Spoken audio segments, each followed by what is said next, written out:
McLeod is ready. All right. Then I say, let's knock it out. Let me get on the right page here. Okay. Excellent. Are we all on the same page? I need to record it, though. Let's see. There Yeah, we that's go. probably a good idea. Yeah. I've learned over time. Number one key in podcasting is recording it. Doesn't matter if you record. Wrong! So wrong. And yet so right. All right, here goes, everybody.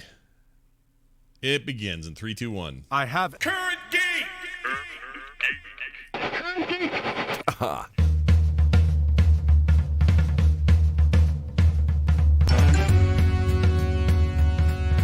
Hello, everyone, and welcome back to Current Geek, the talk show about items of interest to the geeks of the world and you.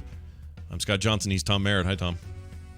Hello, Scott Johnson. I am, in fact, Tom Merritt, and ready to talk about some geeky stories suggested by the audience. Yeah, they're real good at that. They're good at digging them up and then having them kind of match the tone of what we try to do on these news episodes. So, hats off to them. And by the way, I do want to get a shout out. Jeff Rose on Twitter, after having most of the submissions last time, said, maybe I should settle down or dial back. And we're like, no, keep it coming, Jeff. Lead the way. More people should join Jeff. Yeah. Jeff shouldn't slow down at all. I agree. He's good. That guy is prolific, as they say.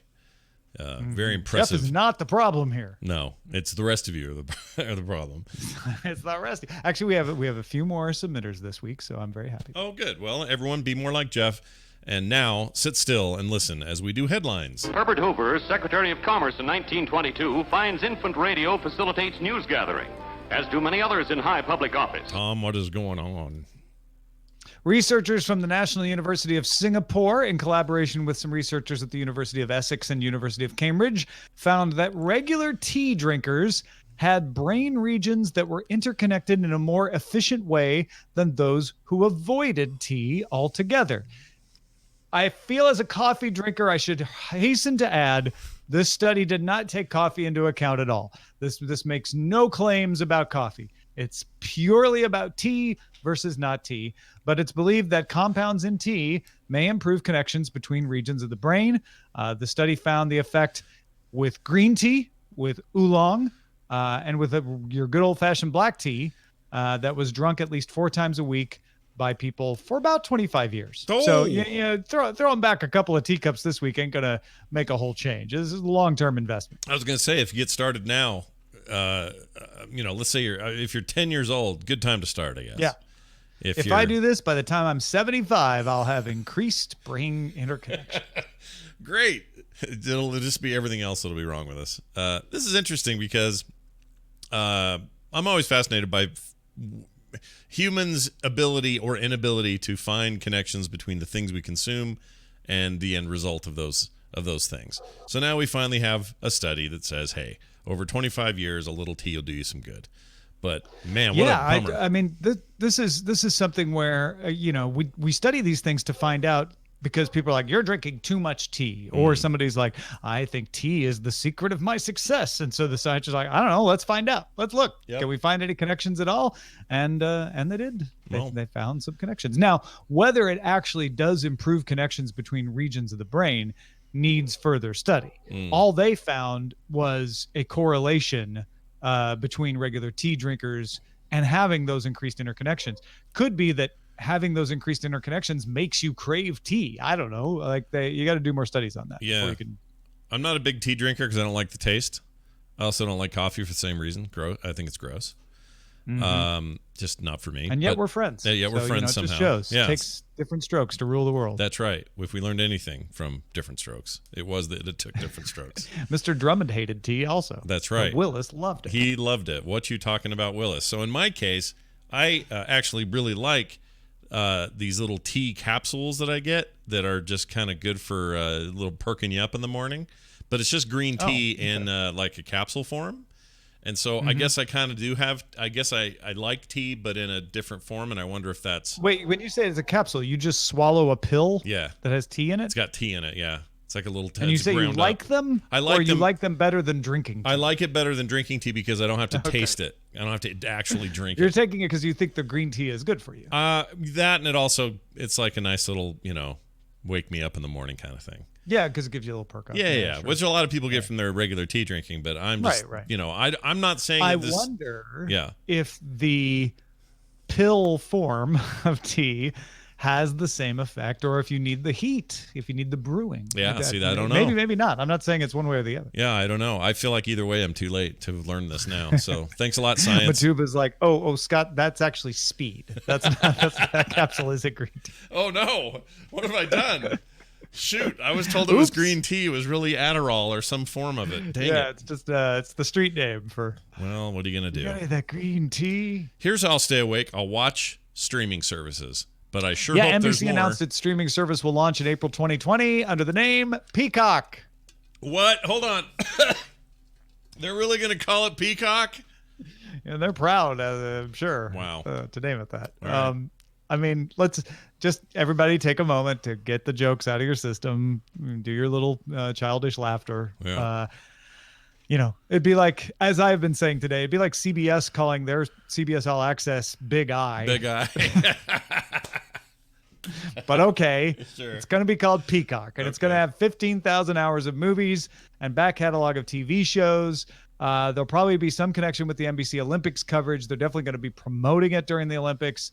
The back catalog will include episodes of The Office, and coming in the fall of 2020, episodes of Parks and Rec will move over from Hulu to Peacock.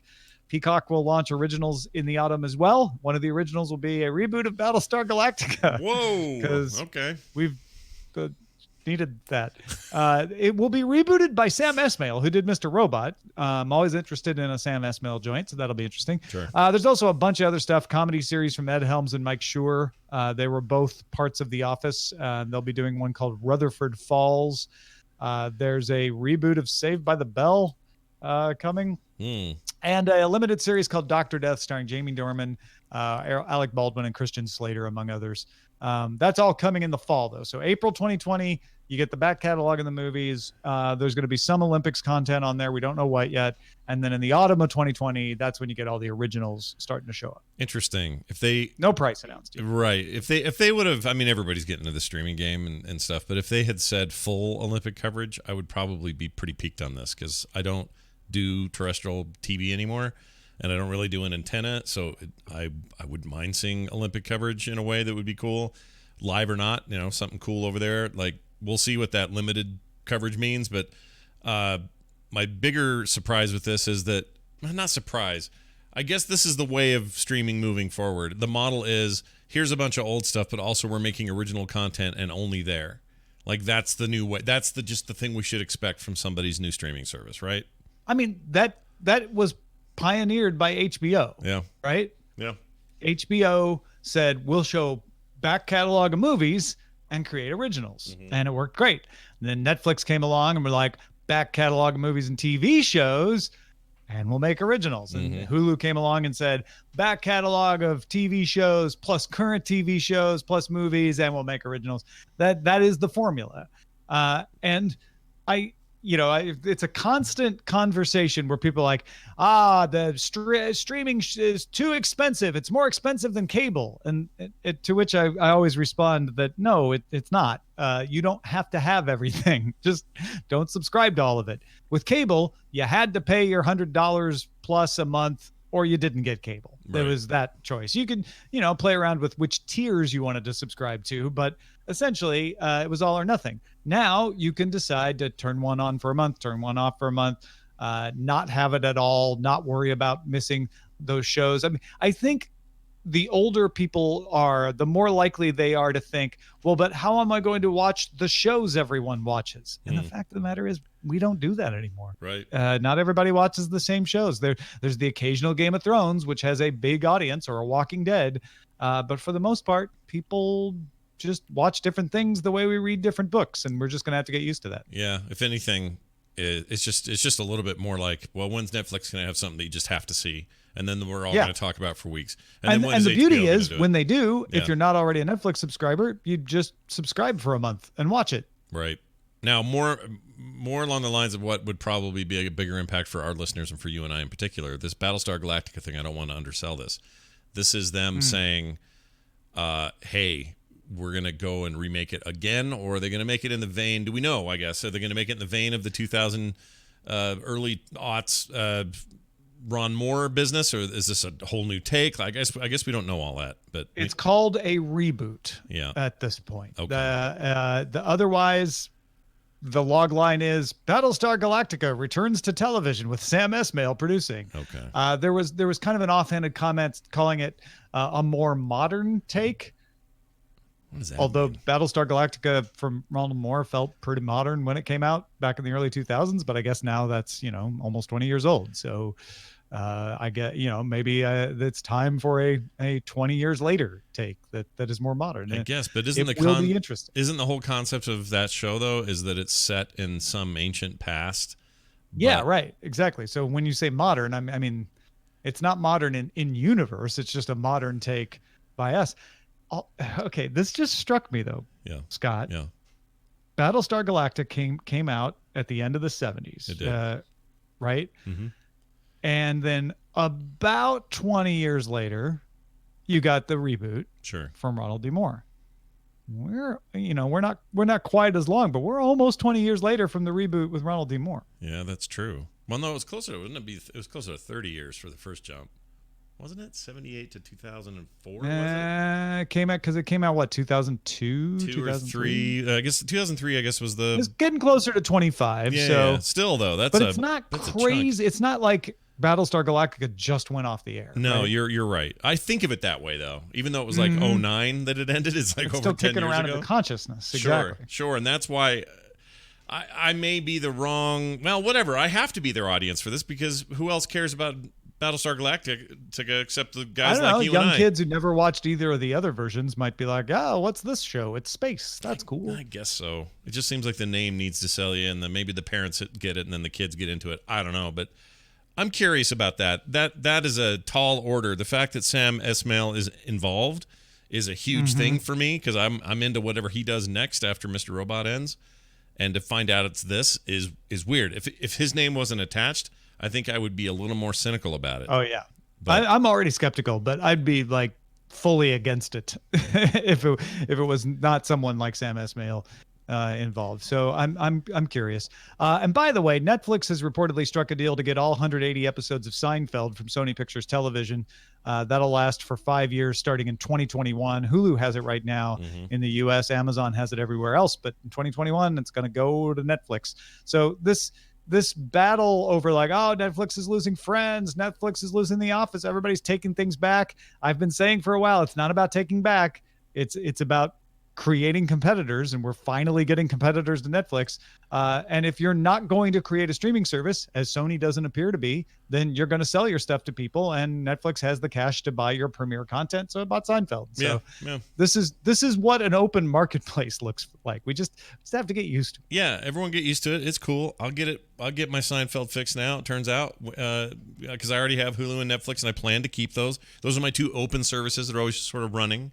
And then these others can come in, and I might try them for a month here and there to see what's cool. And if something's really great, I'll drop something else. Like, we have the power now. No more 2-year contracts. Yeah. None of that. You go cancel it next month if you want to, and you're out 15 or 10 or 7 or whatever it is you paid for that service for that full 30 days. Another way to think about it is no one has been complaining about Crunchyroll or Viki or Tubi or Fubo, or like these are all legitimate streaming services that have been around for a few years now. Yeah. And no one's like, there's too many of them because they didn't care about them because they didn't have NBC's name on it. I agree. So I think there's a little bit of brand overload. We're like, but it's NBC. I have to get it. I have NBC on my cable. And maybe you do, maybe you don't. Let's see what it is. Maybe you don't need Disney Plus. It's got a great back catalog, but are you going to watch all those movies every day? Yeah. No. I mean, you're going to have to figure out, like, I don't know, maybe Netflix doesn't need to be in your arsenal, right? Yeah. Maybe you realize you're not using Netflix and you put it on pause. Maybe you realize Hulu is not for you. Maybe you just don't even watch Prime Video, although that one, you get it free with your Amazon Prime subscription anyway. So if you're not canceling the shipping, you might not cancel the video. But sure. It's going to be interesting to see how this shakes out. Not all of these services will survive. Right. And not all of them will, hit the quality levels that they are aiming for. So we'll see. But it's really exciting right now. I'm super stoked. I think we can all unanimously say, though, Peacock is a stupid name for anything. So good job, It's not a guys. great name. Well done. It's just not. I'm sorry. It's bad. It's bad. Yeah. It's just I mean, bad. I get it. Proud as a peacock. It's been the symbol of NBC. The little dong dong dong goes But off nobody in my ever head says when I it. hear Nobody ever says it. No one ever says the peacock. But no one says. Right. Well, proud as a peacock was their slogan in the 80s. For a while. But even then, people didn't refer to NBC as the Peacock Network. No, and they're not going to. This moving forward, imagine the conversation. It's like, what are you doing this weekend? Oh, I thought we just watched something on Netflix. I thought we watched something on Hulu. Let's watch something on Prime. And now you got to say, oh, I think we'll watch that new series on Peacock. Just come over and we'll peacock and chill. See? It's bad. We'll what? Yeah, we'll do what again? Yeah. So, I mean, I don't know. Maybe I think it was either Patrick or Sarah on Daily Tech News Show said, everybody thought iPad was a dumb name and we got used to it. Maybe we'll get used to it. I don't know. Maybe.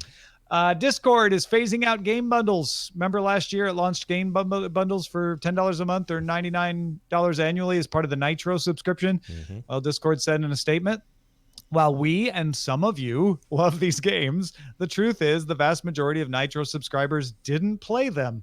So after careful consideration, we won't be hitting continue when these contracts come up for renewal. The Nitro Games catalog will be removed on October 15th. So if you are one of the people who played the games, you got till October 15th to finish them. Otherwise, they're going away. Yeah, it's basically, so what this comes down to for me is it's actually kind of a cool idea. It's just it's kind of the wrong time for it. There's a saturation we're hitting right now with Steam. We're talking about PC games here. Steam is a juggernaut and still is. You got pretenders to the crown like the Epic Store, where they got a lot of money behind it, but they're still new and cutting their teeth. You have good old games.com. You have various sources and services, and I think that was just too much. And people don't use Discord for the games themselves. They use Discord to talk about the games and to be a community and to hang out and do whatever, but you don't go there going, what's the hottest new indie game I can pick up? You've already done that on Steam, and you already own it for $12 instead of spending, $10 a month to play that and a bunch of other stuff. It's not a bad idea. I just think it was bad timing. I don't really blame them. Well, I don't know. It's hard honestly, to explain. it's a little bit of hindsight is 2020. Yeah. On the one hand, Discord's saying, hey, game subscription services are catching on. Maybe we should try one. It is a good idea. Right. For whatever reason, it didn't work for them. And bravo to Discord for saying, hey, guess what? People are subscribing to Nitro, but not for that reason. So we're not going to keep it going. Sorry to those of you who did like it, but it wasn't enough of you. Yeah, and I like that. I think that's perfectly fair. 100%, and I like the tone of that. I like that. That's them not. This isn't. They're good at this anyway. Generally speaking, Discord's great about their patch notes and their PR stuff. Is all very straightforward, self-effacing. They're not trying to be all uppity PR company sounding about any of this stuff. So when they come out and say, some of you like us love these games, not very many of you played them, so why are we, it's just very matter of fact, and I like that. So weirdly, I don't see this as a huge negative thing for them. They'll be in search of additional revenue in other places, and good luck to them for that. But even as a guy, I try everything. I've got games on Good Old Games. I try stuff on everything so I can talk about it. And I knew about the Nitro stuff, and I never got around to a single game. So I'm not saying I'm like everybody else, but I'm saying, as small a piece of evidence as that is, people like me who should have been all into it just couldn't find the time, or it was just a pain.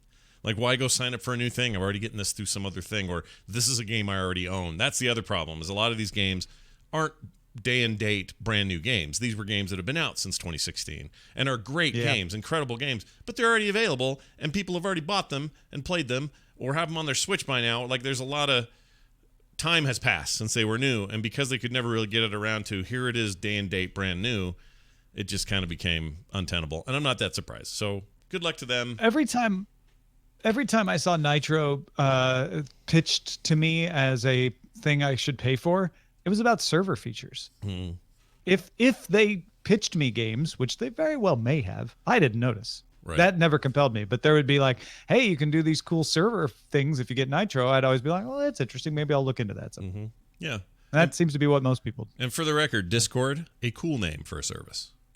Yeah, you like Discord? Peacock. I mean, the first time I heard it, I went, "Oh, that's cool." I mean, it's kind of got a negative yeah. I never thought, connotation. what a weird name. But okay. Yeah, Yeah. It just seemed like a cool name. But if you say Peacock, I just want to slap you. I just want to go whack. Did you catch that new show on Peacock? No, because I hate the name. Maybe they'll change it. Maybe it'll end up being like, I don't know. What else could they do? They don't have any other. Peacock that. I hate it. You ever seen Parks and Rec? Just peacock it. See, peacocking it. It's not. And chat room, you thinking, oh, it's just because it's got pea and cock in it. No, I don't like it. Even just the bird. Even if we're just talking about the bird, it's a terrible name. I hate it. All right. What was a cool name but is no longer a service is MoviePass. MoviePass announced last Friday it was shutting down, and Saturday it shut down. Apparently, efforts to recapitalize MoviePass had not been successful. To be honest, I thought they would be saying those words a long time ago. So I was very, I wasn't surprised to see this, but made a lot longer than I thought they would. Parent company Helios and Matheson are considering a sale of some or all of the MoviePass assets. Those include MoviePass itself, but also MoviePhone and MoviePass Films.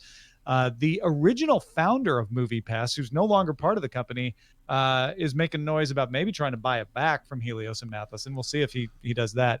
But they had 3 million members at one point. They were going strong, and then it declined to about 225,000 last time we heard a number in April. So no surprise that it finally just ran out of steam. Yeah, I had it for a short couple months, and it was unfortunately right around the time things were really bad in the press for them, and they, were changing the program so quickly that you could actually be caught at a movie theater, and they would make a change that day, and then you were screwed out of whatever deal you thought you were going to get that day at the theater.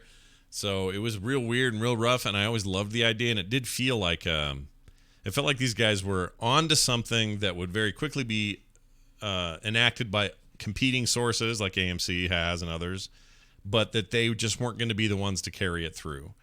And for whatever that's worth, they took a sword to prove that they had a really great concept. So I guess rest in peace. I don't know. Maybe you'll get sold off. And does MoviePhone? Can I still call MoviePhone and have them go? Perhaps you'll want to see this movie. You can. All right. Well, 777 film. I do think, and I mentioned this on Cord Killers, think that we got to credit MoviePass with, if not changing the landscape, certainly accelerating the change in the landscape to where, at least here in the United States and I know in the UK and some other parts of the world, subscriptions have become a common offering by theaters. So good for MoviePass. Yeah, good for me. Well done, MoviePass. Well done. Your like will not be seen again unless your founder buys you back. MIT engineers have developed a material made of vertically aligned carbon nanotubes that absorbs more than 99.995% of incoming light. That's 4 nines. Wow. So not as good as your uptime should be, but it's pretty amazing. It was by accident. The engineers had been experimenting with ways to grow carbon nanotubes on electrically conductive materials like aluminum, looking for increased electrical and thermal properties. But the experiment began changing the chlorine-etched aluminum foil black. And then when they tested it, they found out it was really black. The discovery is being displayed as an art exhibit at the New York Stock Exchange with the new material wrapped around a $2 million diamond. So it's a black diamond. Practical uses for the material include things like smarter blinders to reduce optical glare in telescopes, especially orbiting telescopes. So it's probably not going to keep the record. There's another material that used to hold the record, and the makers of that material immediately reached out to Engadget and said, we're working on one that's blacker than that. So keep your eyes out. It's the race for light absorption is on. Yeah. What would you see the most practical use case here? Like cars, maybe? Maybe it's, I don't know, sunglasses. Well, no, you want cars to be visible. Yeah. You don't want them absorbing light, do you? Well, you don't want, like, the black ones get really hot. And unless you have a white car, if you have a white car, it reflects it. If you have a black car, it absorbs it. Does the absorbed heat go? Like, where does the heat go? I mean, it could be used for heat anything with heat absorption. If you're trying to heat something with panels, maybe some solar panels could use this. I don't know. Yeah, some kind of like. I'm thinking of all recreational stuff. Like if you go ice fishing, you'd like a little hut that would absorb the heat. And anywhere where you don't want reflection, anywhere where reflection is a bad idea. Yeah. So what would that be? Glasses. Well, the telescopes. Telescopes. Don't think personal use. I know. I can't help it. This is not I a can't material help it. you're going to have on your body. I know. I don't think. I know. I don't know why. This is going to be used in big things, big technologies. I keep thinking of small stuff, but that's dumb. But also iPhone cases. Yeah, that's what I mean. Like maybe it'll be because that's where because you don't want to absorb that much light though, because then your phone heats up. No, you're right. But if you're in a car and you've got, let's say, okay, you're trying to get rid of glare or reflection. If your windshield is made of some of this material but remains transparent and is not too overly tinted, that's well, kind except this material doesn't remain transparent. Oh, well then never mind. I mean, yes, if this material did things it doesn't do, I'm sure we could come up with all kinds of uses for it. I know. I got it. Okay, I got it. Oh no, that's personal use. Let me think for a minute. I mean, you could cover your clothes. You could make clothes out of it, right? And then go to. I don't know how expensive it is either. So yeah, maybe it's good for winter clothing. It just absorbs a lot of light. Go up to Everest and not freeze your butt off and die up there like everybody does. No, it seems like there's lots of industrial uses that it could be put to. Yeah. Send your favorites to our email address, currentgeek@gmail.com. Yeah, why not? Well, we'd love to hear your thoughts and feelings. All right. We know you love hearing us talk about weird scientific things. So here you go. Veterinarians and conservationists from Germany, Kenya, and the Czech Republic working at the Avanti Laboratory in Cremona, Italy, have created 2 embryos of the rare northern white rhino, which will be implanted in a surrogate mother. The only remaining northern white rhinos are female, and they live under armed guard in Kenya. The last male northern white rhino died last year.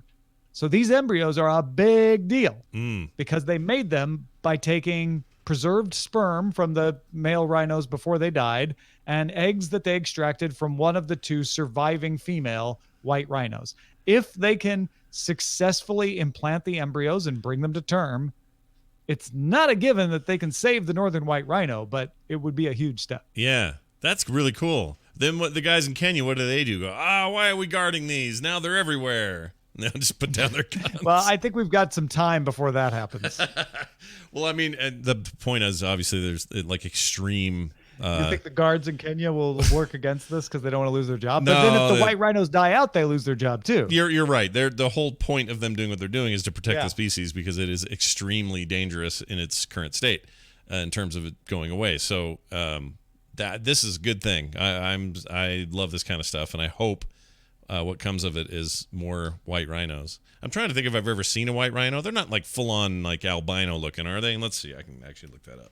White. I mean, you could use the internet to find a picture of one. Yeah, because my guess is they're just lighter skin than the article that we linked to in our Current Geek Rundown has a picture of Najin and Fatu, the last 2 female northern white rhinos. Oh, there they are. I know you're going to say they're gray. Yeah, they're kind of concrete. But they're whiter than other rhinos. You're right. You're right. I mean, you and I are white, but we're not really white. I'm pink and gross. Yeah. Same idea. And I'm tan because I live in LA. Yeah, look at you. Oxygen bars and all that weird stuff you guys have. But I mean, this is me tan. In case everybody's like, no, you're not Tom. I'm like, yeah, actually. You should see me when I'm not tan. You don't look directly at Tom. You need some black material that will absorb the light. I get my Irish tan on. Yeah. Maybe, hey, that's it. That's what that weird material, the MIT stuff will do is it'll help me from burning like a freaking lobster in the sun. That would be nice. But it absorbs, I mean, it doesn't reflect the light. You want something that reflects the light. That's true. I think what I want is the opposite of what you're saying. But I want the most reflective material. Yeah, but I do like white rhinos. They look like concrete statues. Like if they held perfectly still, they just look like they're made out of stone, and they're really cool. And I don't think I've ever seen one. We have a couple of not black rhinos, but something in between, and at our zoo, and they're really cool. And more rhinos, please. Oh, it's the other thing is everyone thinks rhinos are mean because they got the big horns and everything. They're one of the most gentle animals in the world. It's the hippos you got to watch out for. Hippos. Oh man, the hippos. Rhinos suffer for the reputation that the hippos deserve. Everybody thinks the hippos are all cuddly. Oh, they're the killers. Hippos are jerks, dude. Yeah. To name a hippo you've met. I mean, hashtag not all hippos. I'm sure there's some nice hippos out there. I don't mean to paint you all with a broad brush, but you're more than likely going to get stomped on by a hippo than a white rhino. Not all hippos. Get that trending, you guys. Oh my gosh, this is a great slate of stories, of course. And if it wasn't for our subredditors, I'm not sure we'd have them. So huge thanks to those guys. Tom, who should we call out today?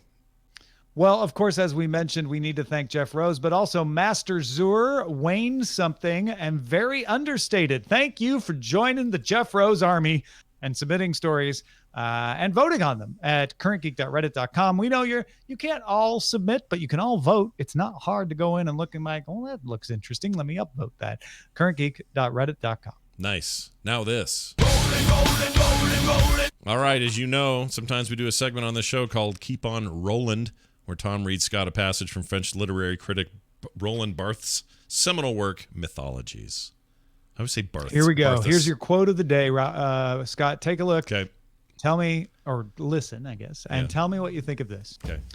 What I claim is to live to the full the contradiction of my time, which may well make sarcasm the condition of truth. Whoa, hold on. All right. Claim to live to the full the contradiction of my time. So it's a little weirdly phrased. Maybe it has to do with the translation from the French, but he's saying, I believe there is a contradiction in the world in my time. So I live that contradiction to the full, which kind of makes it sarcasm. I get it. Because he's knowingly doing it, and he knows. Okay. Yeah. Okay. I get that.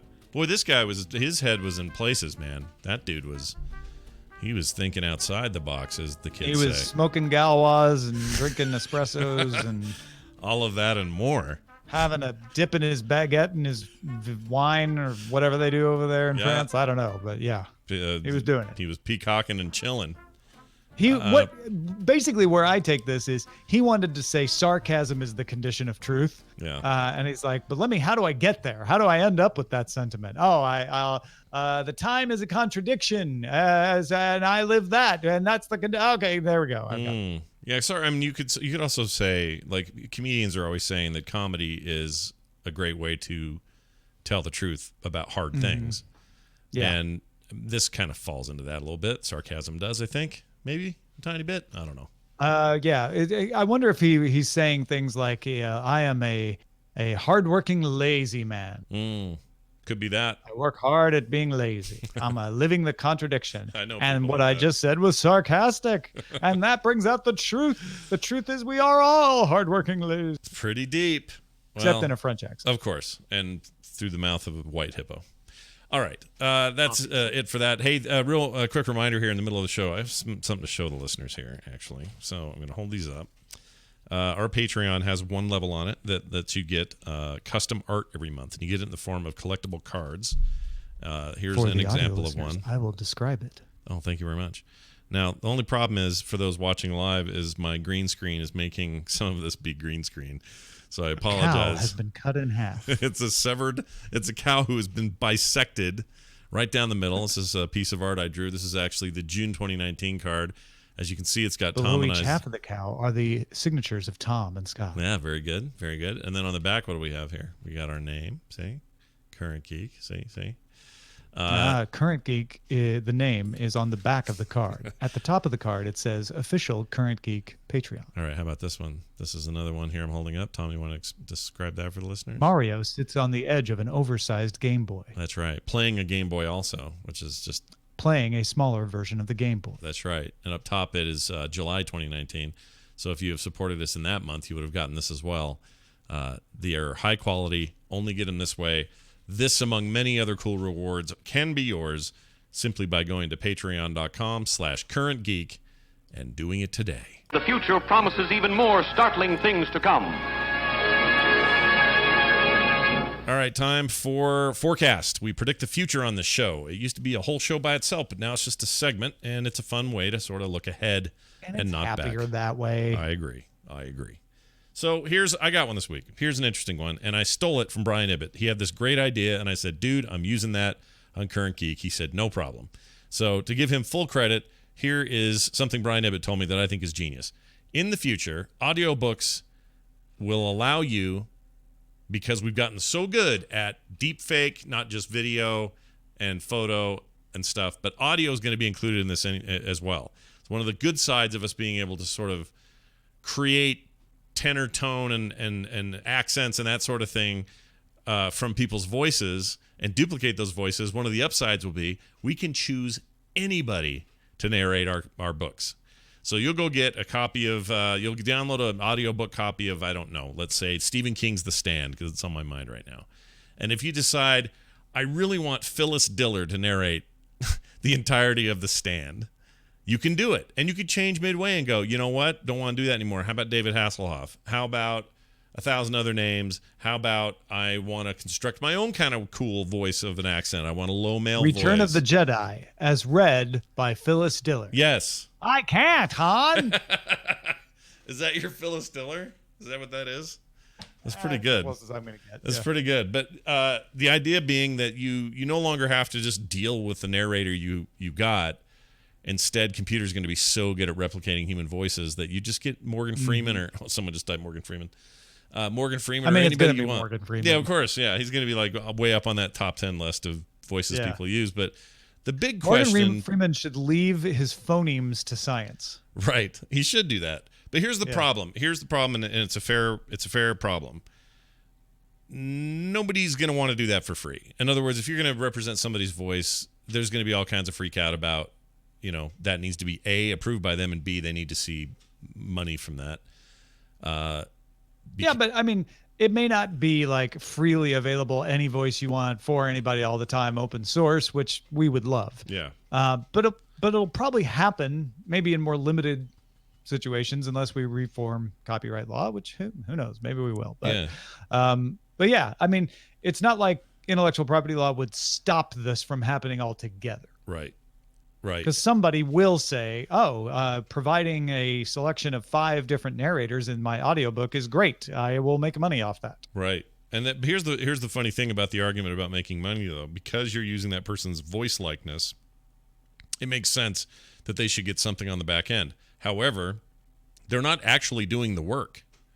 Like, they're not reading it. It's like using their face in an ad. Yeah, I guess right. So there's going to be a legal fight. Get on the case, Legal Geek, of the right to use my voice. Right. There's already precedent, because if you do a celebrity impersonation in an advertisement and you don't make it very clear that it's not that person's voice, they can sue. And celebrities have won, saying, look, you're using my presence in your ad without my permission, because you've got to sound like person in the ad, and it's not clear it's not me. Right. I could totally see that happening. But who knows? Maybe we'll get some cool hackery thing going, and they'll have to shut us down. They'll have to try to block what's funny is Andrew Main, host of Weird Things, magician, host of the Discovery Show, where we went down and he swam with sharks, literally, has been working on a system to do just this, but with the existing voices. So really all you're saying is you take what Andrew Main's been working on, which is like put in a text and let a voice read it. And he's got all kinds of sophisticated stuff that he's doing where like it can tell when a different character's voice changes in the narration and give him different voices. Oh, wow. You're just saying do that, but instead of the 10 stock voices that you get from the Amazon Voice Services API, you could have all these famous voices. Yeah, exactly. I didn't realize he was doing that. I mean, that sounds like maybe we're closer to that than I thought. And honestly, I'd be okay with a kind of build your own voice sort of system. It doesn't have to be a celebrity. It would be cool if I could just say, I want it low. I want it to be a male British voice. I want it to be, I want him to sound like he's in his 70s, or I want him to sound young. That's the IP free way to do it. Like because you can do that in limited ways with Siri right now. You can choose what kind of voice, or Waze. Waze has all kinds of different voices. You can get Sesame Street to read your directions, or Kevin Hart. I love that idea. I think that would be really cool. I had no idea he was doing that. That guy's he's a yeoman. He's always got something rad going on. He's a Renaissance man. He really is. Yeah, it's pretty amazing. All right, well, that's it for Forecast. And now, this. The best thing of all time this week. We talk about things we really got into this week. And for all we care, it is the best thing of all time this week, anyway. Tom, let's start with you. Something to do with power. I'm very excited to hear this. Power. Power is what you need, and it is what I have. Today's show, Scott, has been mostly powered by the sun on my end. I got solar power installed a couple weeks ago. They came and it was like 3 hours. Nice. They put 16 Panasonic solar panels up on the top of my house, plugged it into my circuit breaker box with a separate box for controlling the solar power system. And then I had to wait for about a week for the city to come out and give me a new meter, because you need a meter that can read both directions, right? If you're feeding solar power into the grid, that has to be accounted for. So you need a new meter for that. And then today, for the first time, I was able to see the little arrow pointing that in the direction that says you're feeding power into the grid versus taking power out of the grid. So I started to make my own power today with solar power. Two things I want to recommend. One is, if you're in the United States anyway, in most areas of the United States, go to energysage.com just to start your research. They have a whole thing of referrals in there too, if you want to go down that road, but you can do a lot of research as far as what's available, what are the different panels, what kind of inverters do you need, and you can even go so far as to like upload your power bill or even just enter it yourself to find out like, okay, I would need in my location with my general weather, I would need this many panels and it would cost me roughly this much. So you can do all those calculations without talking to anybody or spending a dime if you just want to research it. So big fan of energysage.com. And then if you're in the Southern California area, I want to give a shout out to Solar Optimum over in Glendale, who are the folks who handled my installation, and they were fantastic. Wow. They give a production guarantee so that if I don't get out of these panels what I'm supposed to get, they'll come out and fix it, or they'll make good the difference. And I should be paying $0 in power net over the year. Geez, that's great. That's so cool. I mean, obviously the investment in the actual panels, though, that's going to take a while to pay down. And you can do it different ways. There are companies that do leases. My neighbors actually lease their solar panels. Or what I think is probably makes more sense these days as the cost of the panels has come down, you can get a loan like you would for a car. And the way all of the companies work is they try to make the loan terms fit your current power bill. So like for 5 years, you're just paying off the loan at the same rate you would be paying for power, and not paying for power, ideally. And then at the end of the 5 years, you don't have to pay anything anymore. So better than a lease, because you don't have to keep paying for it. Interesting. I had no idea that was even an option. That's pretty cool. Yeah. There's still some pretty good rebates and other stuff depending on your state and things to look at as well. So that's very cool. Something I've always wanted to do. Now that you've done it, I may have no more excuses. Maybe I just need to do it. Yeah, at least go and look up do the calculations and stuff. It might make sense. Yeah, we'll see. For me, my favorite thing this week is kind of dumb because I swore I was never going to do it. But in World of Warcraft, I've gotten way back in, not into Classic like everybody else, but somehow Classic got me just playing retail in a crazy way. And weird. Yeah, okay. I'd had months of sort of off the game happening, and I was sort of just in, hold out for whatever the next expansion mode is. And for whatever reason, it just re-energized my love of the game, and I've been into it in a way that I haven't been in a very long time. You started playing Classic, and we're like, yeah, but you know what? All these things are fixed in the real game. Maybe I should play the real game. Kind of, yeah. And there are a lot of people like me, but there's tons of people who are just loving Classic, and that's great. They should love it, and it's rad that they even have it. And I love the vibe around it and all that stuff. I keep having to say this because people accuse me of being a hater, but I don't hate it at all. It's not for me. I don't have the kind of time that Classic takes to really dedicate to. And as a result, it just sort of pushed me back into playing regular. And so I'm this close to flying. And for the last two expansions where they make you do a bunch of hoops to get flying unlocked, I've avoided that because I hate it. But I've actually enjoyed this particular grind. And I'm going to unlock flying, and I might have it in like less than a week. So figure that one out. I don't know what I'm doing, but I'm enjoying it, and it's the most fun thing I did this week. So having a good time with it.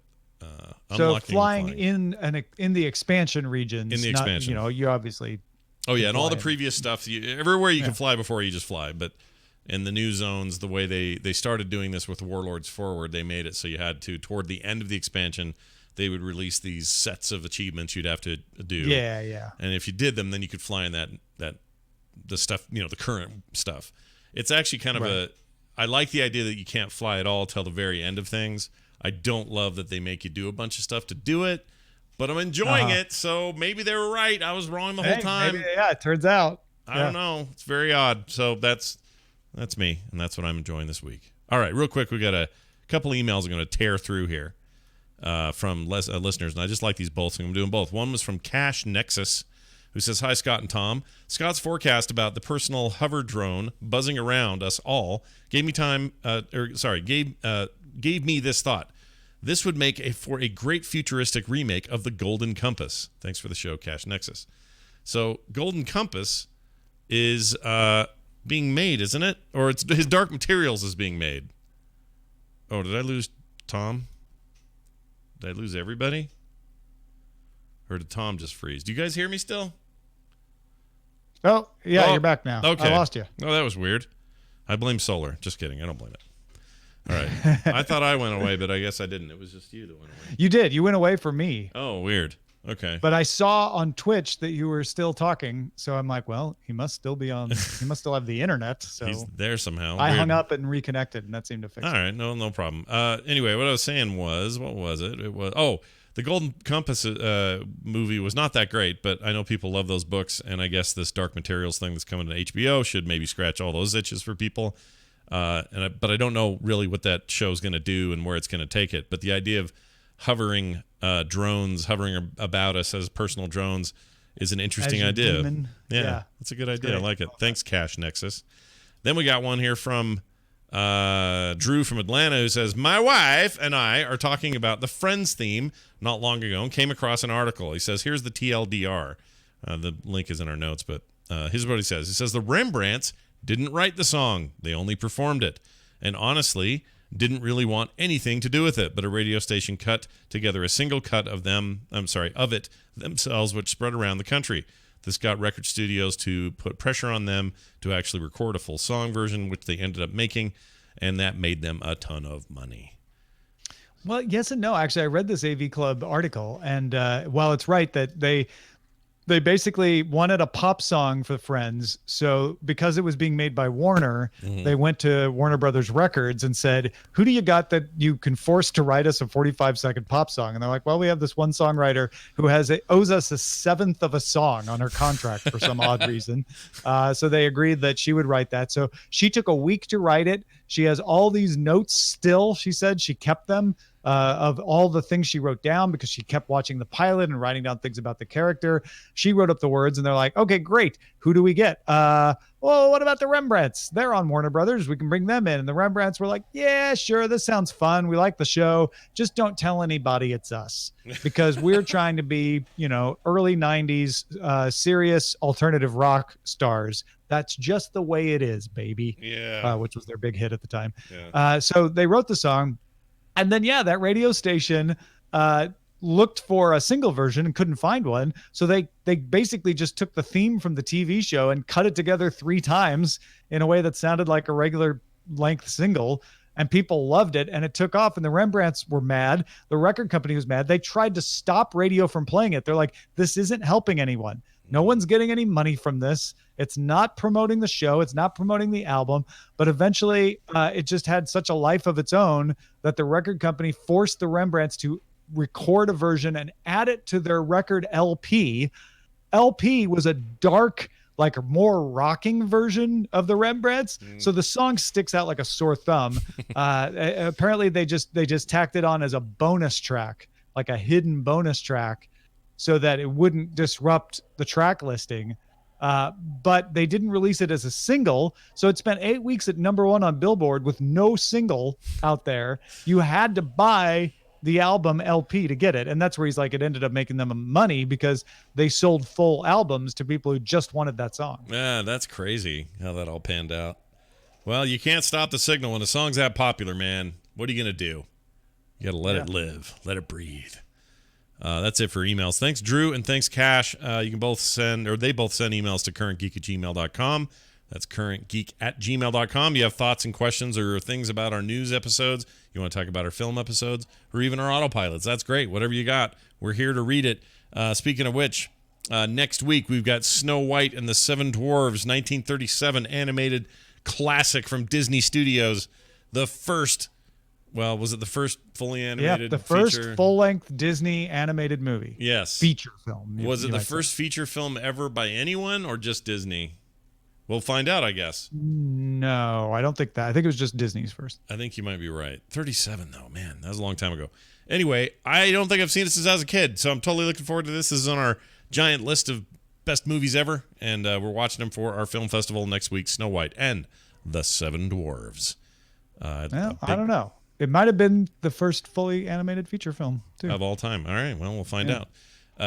A big animation nerd here, so for me, this is going to be a real treat. I'm very much looking forward to it. So that'll be next week. Also, at the end of this show, right after we're done talking here, stick around because Legal Geek this week covers Clash of Patent Validity Clans, a review of early decisions handed down by the patent battles. Yeah, but and about your favorite game, Clash of Clans. Those guys are made, or that's a game made by Supercell and is a prolific patent holder. And a prolific patent holder named Gree, Gree. So patent stuff, Tom's favorite thing in the world, patents. His favorite movie is Patton. Patently awesome. He likes patent leather shoes. That's right. He is He likes Patton Oswalt. If he's going to go see his comedy, he's going to see Patton Oswalt. Of course. Yeah, see what I mean? All these patents. Anyway, that's right after this from Legal Geek. Tom, before we go, do you have anything you'd like to promote or mention before we do? Yeah, we're changing our rewards tiers at Daily Tech News Show. If you've ever been interested in Daily Tech News Show and thought, well, I'd be a patron, but I don't know, what do I get out of it? Well, check it out. We're gonna have new rewards tiers coming October 1st. So patreon.com/DTNS for more. All right, and the only other thing I wanted to share with people today is I'm getting really dangerously close to my card game being done now. You see this? Sadly, the green bit you're seeing is getting green screen, but these are token cards for the card game I just finished, and we got packaging files in the works right now. We're going to do a Kickstarter soon to see if we can get these things finished and done and out into people's hands. The testing has gone great. I'm super stoked about this. So more about Rock Runners Incorporated very soon, including a website all dedicated to it and some video and some other stuff. So keep your eye on frogpants.com for that, because that is coming sooner than one might think. All right. I think that's everything. Thank you all for being here. Thank you for listening. As always, currentgeek.com's got everything you need, so head on over there and check it out, currentgeek.com. That's going to do it for us, for me, for Tom, for all of you. We'll see you next time.